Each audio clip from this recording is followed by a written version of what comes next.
Hello everyone. Today we will learn concept which is related to open dice.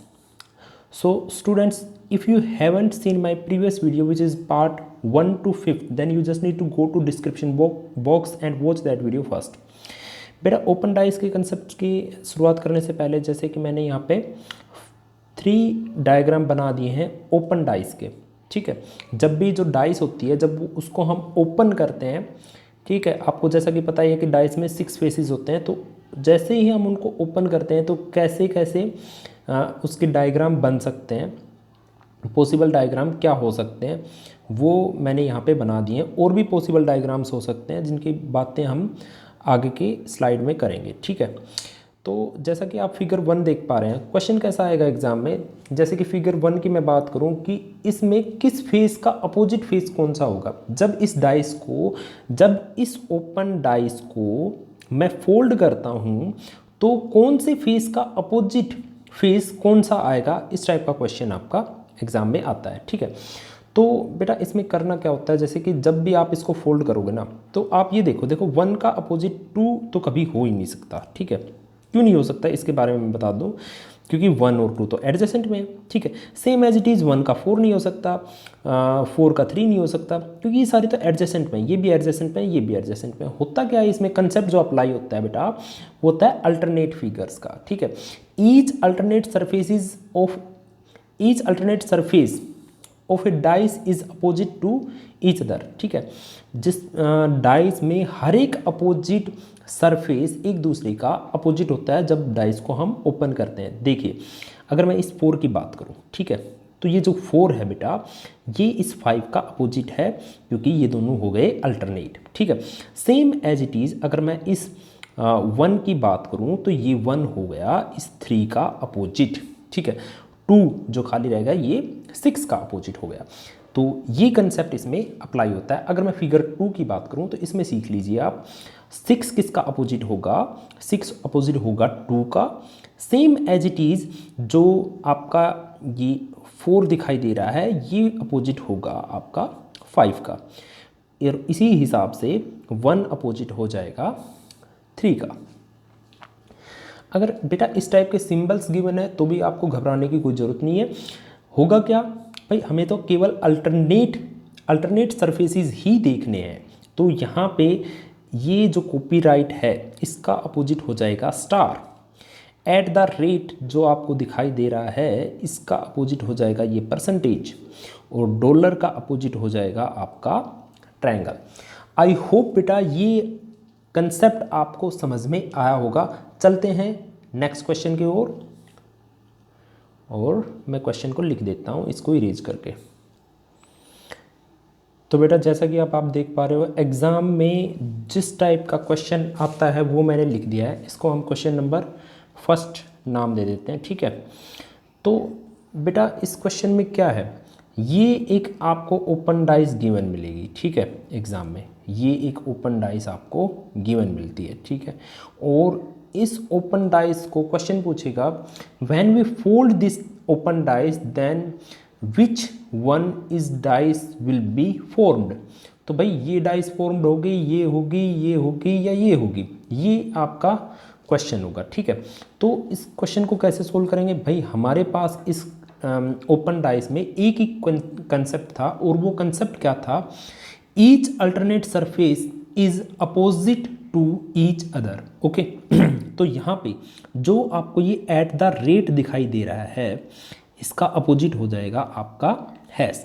यहाँ पे मैं लिख देता हूँ एट द रेट का अपोजिट हो गया हैश, ठीक है। Same as it is triangle का अपोजिट क्या हो जाएगा, ट्रायंगल का अल्टरनेट क्या है, ट्रायंगल का अल्टरनेट है आपका डॉलर। तो डॉलर ट्रायंगल का अपोजिट और ट्रायंगल डॉलर का। अब यहाँ पे जो कॉपीराइट है ये परसेंटेज का आपका क्या होगा, परसेंटेज का अपोजिट हो गया, कॉपीराइट अपोजिट हो गया बेटा परसेंटेज का। तो भाई अब हमारे पास जो इन्फॉर्मेशन आ चुकी वो ये आ चुकी कि कौन से फेस का अपोजिट फेस कौन सा है, ठीक है। अगर मैं फर्स्ट डाइस की बात करूं, अब हम एलिमिनेशन मेथड यूज़ करेंगे कि यहाँ पे कौन सा ऑप्शन नहीं हो सकता। तो देखिए फर्स्ट ऑप्शन क्यों नहीं हो सकता, मैं आपको अब जो कंसेप्ट, जो लाइन मैं आपको बताने जा रहा हूँ वो बात आप ध्यान रखना बेटा। Two opposite figure can never be seen together and can never be hidden together. ये बात बेटा हमेशा याद रखना।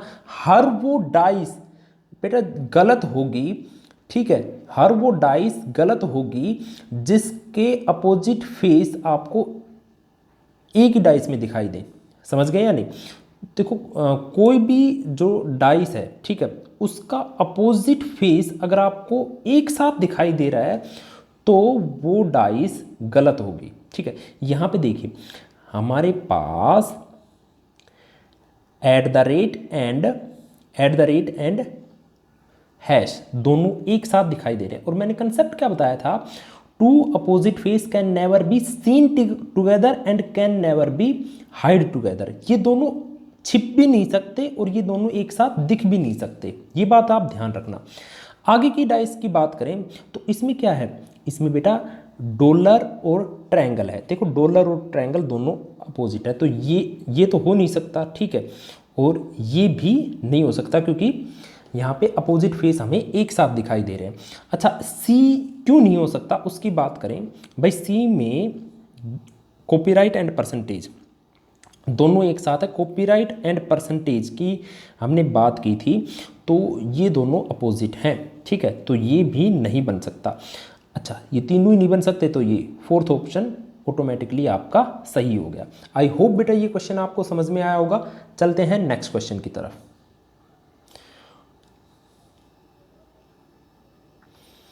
नेक्स्ट क्वेश्चन बेटा सिंपल सा है। क्या पूछा है नेक्स्ट क्वेश्चन में, आपके पास ये एक ओपन डाइस है, इसको क्वेश्चन नंबर हम सेकंड नाम दे देते हैं, ठीक है, ये आपका सेकंड क्वेश्चन हो गया। इस क्वेश्चन में बेटा ओपन डाइस आपको गिवन है और इसमें अपोजिट टू 1 आपसे पूछा है, ठीक है। तो हमारे पास जो कंसेप्ट था वो था कि भाई each alternate surface is opposite to each other, तो भाई इस 2 का अपोजिट हो गया 4 एंड 3 का अपोजिट हो गया आपका 5, ठीक है। तो इस हिसाब से जो 1 बच गया, 1 का अपोजिट क्या हो जाएगा, 1 का अपोजिट हो जाएगा 6, ठीक है, और इसने 1 का ही अपोजिट पूछा था तो 1 का अपोजिट आपका 6 आंसर हो गया, ठीक है। यहाँ पे आप क्या करोगे, 2 का अपोजिट 4, 3 का अपोजिट 5, जो बच गया 1 का अपोजिट 6। आई होप बेटा ये क्वेश्चन आपको समझ में आ गया होगा। चलते हैं नेक्स्ट क्वेश्चन की तरफ, ओके।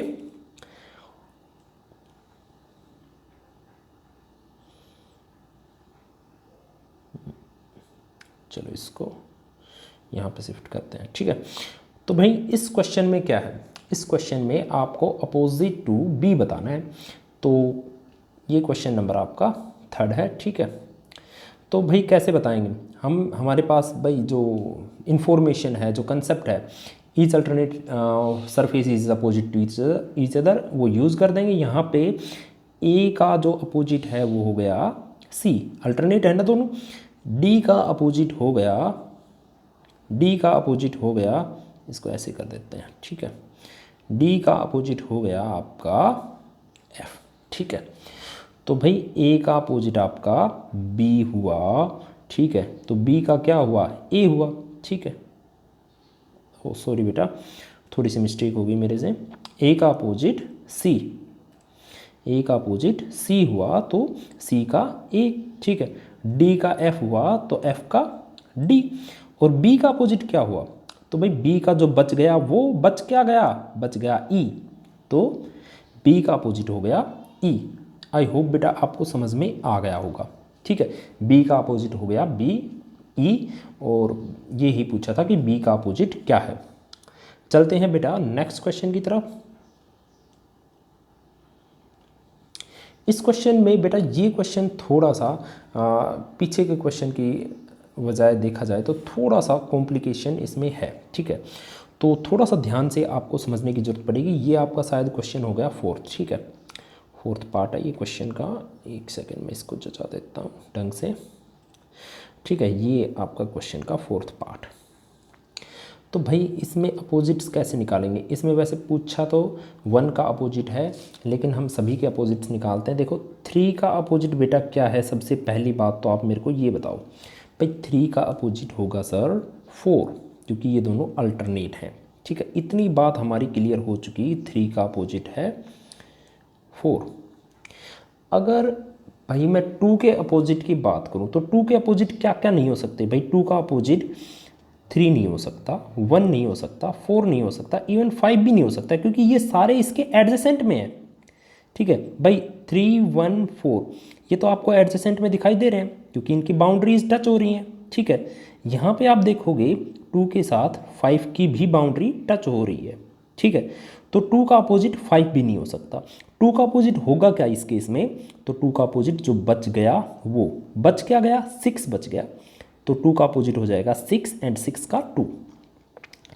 भाई 3 का 4 हो गया, 2 का 6 हो गया, तो भाई 1 का अपोजिट क्या हो जाएगा? इसके अकॉर्डिंग 1 का अपोजिट भैया आपका 5 हो जाएगा, क्योंकि ये दोनों रह गए, ये दोनों रह गए तो एक दूसरे के अपोजिट, क्योंकि डाइस में टोटल 6 ही तो फेस होते हैं। तो भाई 1 का अपोजिट आ गया आपका 5 आंसर। ठीक है, ये हो गया आपका आंसर। 1 का ही इसमें अपोजिट पूछा था। आई होप बेटा ये वीडियो आपको समझ में आई होगी। Thanks for watching my video. Have a nice day.